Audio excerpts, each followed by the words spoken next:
I've been wondering, with the success of live TV musicals in the past and the magic of stage performance, why aren't we seeing more live theater adaptations on TV? Also, curious to hear your thoughts on the new Young Sheldon spin-off, Georgie and Mandy's first marriage. I'm feeling undecided. Enlighten me. Pamela W., Chicago. Matt says, great questions, Pamela. Let's tackle them in reverse order, because once we dive into the drama of live theater on TV, I may never shut up. So first, Georgie and Mandy. The newest CBS spin-off from the ever-expanding Big Bang Theory universe has found itself in an awkward teen pregnancy-turned-marriage sitcom niche. And frankly, it's still finding its legs. Let's call it what it is. The middle child of the Big Bang lineage. Not quite as brainy as the original, not as heartwarming as young Sheldon, and definitely trying to prove it belongs at the table. And yet, there's charm. Georgie, once the wisecracking older brother, now finds himself a reluctant husband, young father, and arguably the only guy in America still wearing denim head to toe without irony. Mandy, played with razor-sharp timing by Emily Osment, steals more scenes than Sheldon stole science fair trophies. The dynamic? It's equal parts chaos and tenderness, like a two-step dance on a minefield. Still, early episodes toggle between broad comedy and sincere family drama, unsure of whether it wants to be the next Roseanne or Man with a Plan. CBS plays it safe, laugh tracks, living rooms, lessons learned by minute 21. But with the right writers, and a little more Osment, Georgie and Mandy could grow into a southern fried gem. The real showstopper, live theater on TV. Now, back to your first, and juicier, question, why isn't there more live theater on TV? Honestly, it's baffling.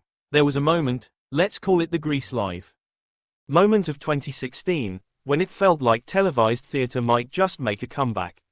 The Sound of Music Live 2013, starring Carrie Underwood, may have been a mixed bag, but it was a ratings juggernaut.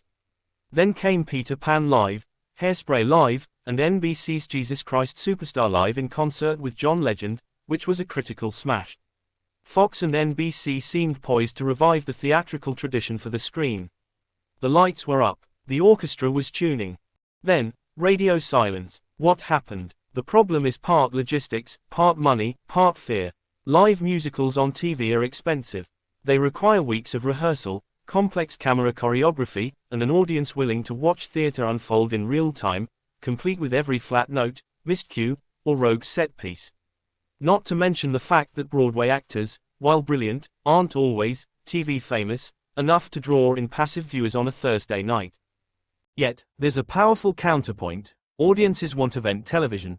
They crave shared moments, the same reason the Oscars, the Super Bowl, and Succession finales trend for days. Live musicals tap into that same communal spirit. You can't pause them, you can't binge them, and you absolutely can tweet about them mid-act. Let's not forget, Hamilton on Disney Plus wasn't live, but it felt live, shot on stage, capturing the sweat and spark of the real thing. It became appointment streaming. Imagine that feeling every holiday season, with a fresh adaptation, a new ensemble, and maybe a little Broadway meets Hollywood casting magic. Sutton Foster and Ryan Gosling in Guys and Dolls Live. I'd cancel dinner plans. The theater TV sweet spot. How to make it work. Here's how networks, or streamers, could revive the format successfully. Smaller, character-driven musicals. Not every production needs pyrotechnics. Imagine Next to Normal, The Last 5 Years, or Dear Evan Hansen staged with intimacy and raw emotion for the screen. These shows thrive on close-ups, not chorus lines.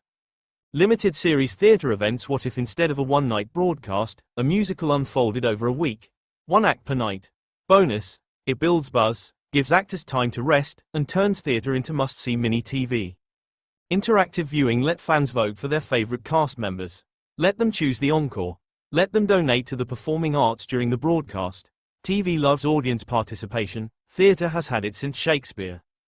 Cross-promotion with Broadway. A televised Wicked live event, right before the film premieres. Synergy. And a great way to introduce the uninitiated to Broadway. Dreamcast Corner. Just because it's fun, here's a quick list of live productions I'd greenlight tomorrow. Les Miserables live on Netflix with Josh Groban as Valjean, Cynthia Erivo as Fantine, and Andrew Garfield as Javert. Directed by Thomas Kail. Just Take My Money.